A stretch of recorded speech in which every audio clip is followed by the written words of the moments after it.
Chaque jour dans la France Bouge, nous on aime revenir aussi sur l'histoire d'une marque, d'une entreprise, d'un produit qui traverse les années, qui sont toujours là en France. Et aujourd'hui, on va parler du transport de nos produits surgelés, parce que là aussi, quand on se fait livrer, il faut que ça arrive bien comme il faut. Dans cette émission consacrée à nos produits surgelés, aujourd'hui, on va parler d'un fabricant de camions frigorifiques depuis 1965. Ça s'appelle Lambéré. Ce sont des poids lourds, il y a aussi des véhicules légers, et c'est la saga du jour.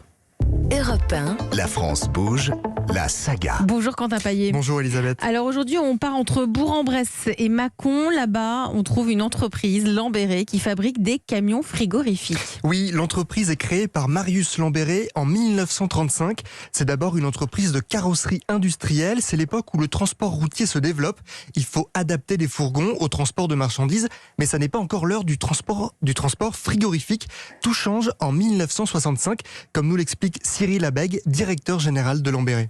Et dans les années 60, la société a vu l'opportunité de se spécialiser dans le transport frigorifique, puisque dans ces années-là, on commençait à faire attention et on ne transportait plus de la matière vivante ou des produits secs, mais on commençait à transporter de l'alimentation, donc des denrées périssables. Il fallait utiliser des moyens permettant de conserver de la chaîne du froid dès les années 60.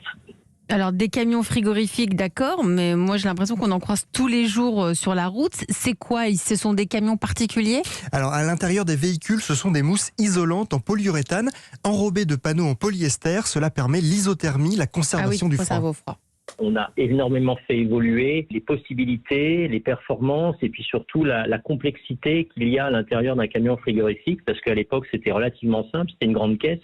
Aujourd'hui, on peut considérer qu'il y a 2, 3 compartiments différents, des parois amovibles, des choses pour permettre d'accrocher, des doubles étages, des cloisons longitudinales. En fait, c'est un véritable patchwork et jeu de Lego qui se trouve à l'intérieur d'une caisse frigorifique, permettant de gérer des températures positives, négatives, tous différents types de chargement, tout ça pour l'adapter aux besoins des distributeurs et des grands logisticiens.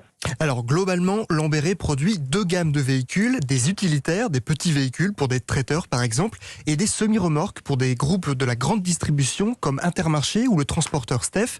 Et l'entreprise innove pour que ces véhicules soient plus respectueux de l'environnement. Nous sommes une industrie qui suivons les évolutions sociétales et les évolutions de transformation de la société. Aujourd'hui, évidemment, on est très soumis à une évolution de transition énergétique comme le reste du monde et le reste de la société. Jusqu'à aujourd'hui, les groupes frigorifiques étaient des groupes frigorifiques thermiques, donc avec carburant, et nous sommes en train de faire évoluer les groupes frigorifiques en groupes frigorifiques électriques avec des batteries additionnelles. Et donc, nous avons la capacité à fournir un véhicule totalement neutre et vert en termes de consommation d'énergie fossile. Alors on l'a bien compris, Lambéré c'est une pépite française. Rien que sur son secteur, elle est leader en France. Il y a combien de camions de frigorifiques par an? Alors en 2021, elle a construit 6600 camions. C'est un bon chiffre malgré la crise sanitaire. Mais Lambéré voit plus grand. Objectif, 10 000 carrosseries d'ici 2 ans. Merci Quentin Paillet pour cette saga du jour.